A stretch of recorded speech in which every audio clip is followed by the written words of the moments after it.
I welcome you to accompany us on our drive to Geonkhali, West Bengal, India, where rivers, nature, ships, and a palace meet to give a great experience. We are heading through the Geonkhali Haldia State Highway Road from the main National Highway 16 and 116. As it was raining, water droplets on the windshield of the car may sometimes blur the view. Nevertheless, let me give you a glimpse of the flora and forested areas along the two mighty rivers, River Ganges and Rupnarayan. During the rainy seasons, this area puts on the darkest green coat. Dense undergrowth and trees cover spaces left by the paddy fields. Under an overcast sky, the temperature was around 27 degrees centigrade and the weather was very humid. A typical village area through which a very well maintained one-lane two-way road cuts through. Tiled houses of the villagers can be seen on either side. Both huts and cemented houses find their places among the trees and ponds, filled with water to the brim. Banana and coconut trees abound in this area of Gangetic Bengal. The sedate drive is taking us to the river confluence of the town of Geonkhali. Bengalis are fish lovers, and with so much of water, both from the rivers, the innumerable ponds and waterholes, fishing is one of the mainstays of business in this area of West Bengal. The fish is not only tasty, but it is also very economic compared to the cities. We did have a plan to have a fish feast when we go to the hotel for lunch and dinner. We finally reach Geonkhali, and what a lovely sight! See this huge expanse of the Hooghly or Ganges River. It must be 5 kilometers wide. A ribbon-like road stretches along the bank towards the Nandakumar town. A steep bank with broken rocks and mud with green grass growing over it angle into the river. Far away you can see the dense tree-lined bank of Gadiara town. The river takes a sharp right from here towards Kolkata dock. Towards the right, ships head out to the sea. This is the water pumping station that sucks in the river water, filters it, and distributes to the town of Geonkhali and other areas. I had parked my car right next to the river, who used to take us to all our land-based expeditions.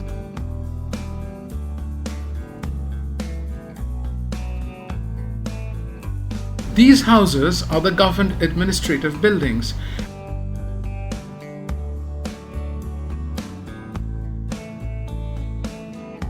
And this huge tree on the road edge is the entrance to our night halt.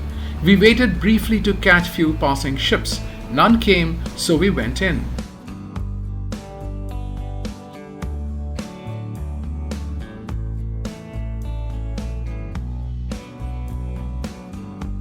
We ambled in the light rain across the enclosure along a cemented pathway. Unfinished houses on our left and large water bodies surrounded the path. These bush and tree-lined ponds are fisheries, and various types of fishes are bred.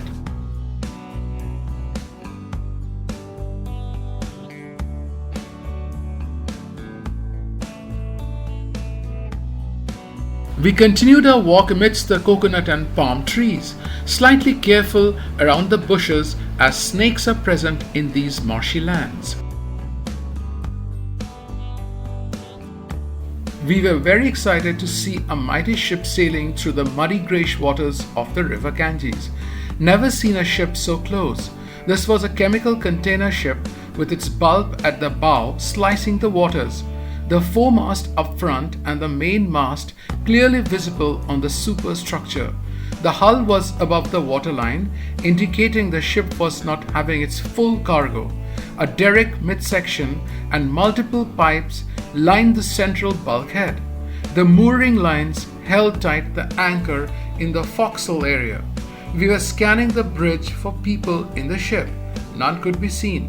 Felt like a ghost ship making its way.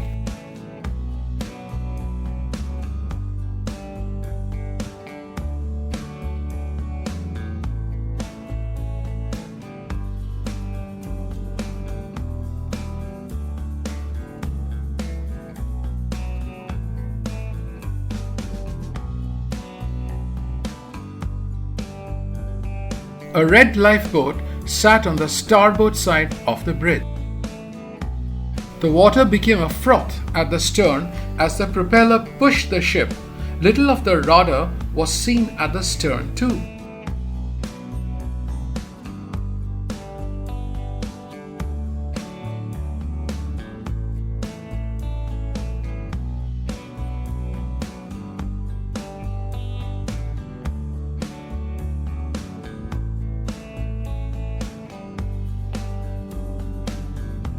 We suddenly saw a second ship on the other side passing this ship in the opposite direction.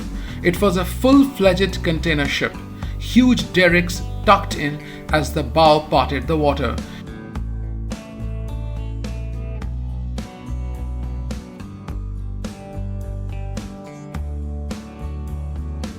It was moving at great speed, and the funnel on the superstructure puffing away black smoke.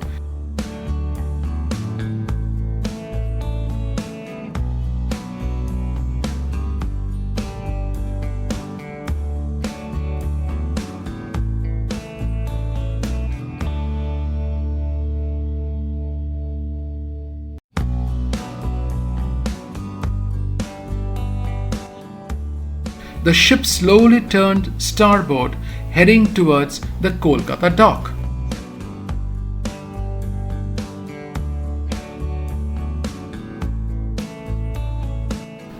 Can you guess what these ladies and men from the nearby village is doing? By profession, they are fishermen or fisher ladies. They are not catching fish, but are using a strainer to catch baby prawns. These prawns are very small, almost half a centimeter, and one needs very densely knit filters to catch them. Even more innovative are the aluminium containers, or hardies as known in Bengal. They are placed on ballast balls of plastic or rubber that keep them afloat. Once they catch the prawns, they dump them in these containers. The hardies always stay afloat and handy near them while they sweep the filters around them through the river bank water to catch the prawns. Unique, aren't they? One of the ladies checks the day's catch. They cannot have dead baby prawns. They sell them at 25 paisa for a single prawn to the nearby fisheries who use them for breeding purposes. We were lucky to see a race between a country fisherman's power boat and a big ship. This was another of those chemical container ships which were being overtaken by this fast fishing boat. Few men are busy roaming on the boat, preparing for fish hunting. Trust me, these boats have very powerful diesel engines and can pick up speeds in excess of 20 knots or about 37 kilometers an hour. You will be surprised to see what happened next when the racing vessels passed.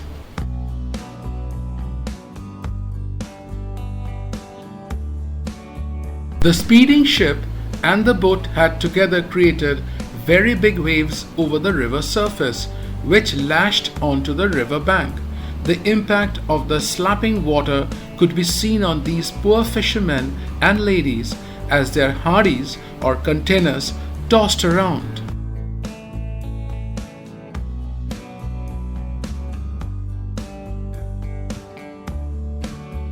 Our next visit, the Mahishadal Rajbari or palace. We drove to the palace, which was about 8 kilometers southwest of the Geonkhali riverbank guest house. A brief history of Mahishadal Palace. Janardhan Upadhyay from Uttar Pradesh, India was an employee of Emperor Akbar's army. Around 1660s, he set up his business here. He bought the zamindari at Mahishadal from Raja Kalyan Rai Chaudhary. Raja Rai Chaudhary had defaulted on paying taxes on Akbar's revenue. Janardhan Upadhyay was appointed the Raja by Emperor Akbar. Raja Janardhan Upadhyay established the estate of Mahishadal and the Raj family. Come, let's see the palace from the outside, as the camera was not allowed inside the palace. We drive through the narrow town and village roads and reach the palace. The entrance gate was in shambles and lost its glory and asked for repairs. The parking area was within the huge enclosure that was lined with coconut and other trees. The palace was on the left. We met a relative of the Rajbari or palace. She looked very frail, and one can imagine the palace had lost its opulence, richness, and resources seeing her. She told us that the descendants of the Rajbari or palace were now employees of various small outfits, and only the museum and visitors' money contribute to their income. I will try to give you a quick walk around the temple within the palace known as the Gopalji temple. You can see those bygone days architecture, flow patterns and the typical temple structure of West Bengal. Statues of Radha, Krishna and Lord Shiva Lingam are present in this temple.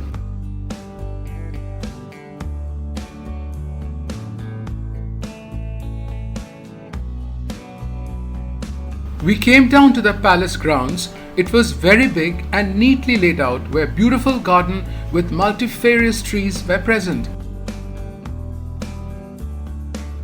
A ticket counter on the right caught our attention. There you see the palace of Mahishadal. An imperial staircase takes the visitor to the palace hall. A well-manicured lawn sits in front with a row of trees lining the perimeter wall. The palace domes were painted gold. We met an old staff of the palace. He narrated the story of the Rajas or the hunting exploits of the Upadhyay family. The king used to visit the nearby jungles on elephants to hunt leopards and deers by sitting on the machan or wooden platform between trees. I hope you enjoyed the journey and the history of Geonkhali area of West Bengal, India. Goodbye.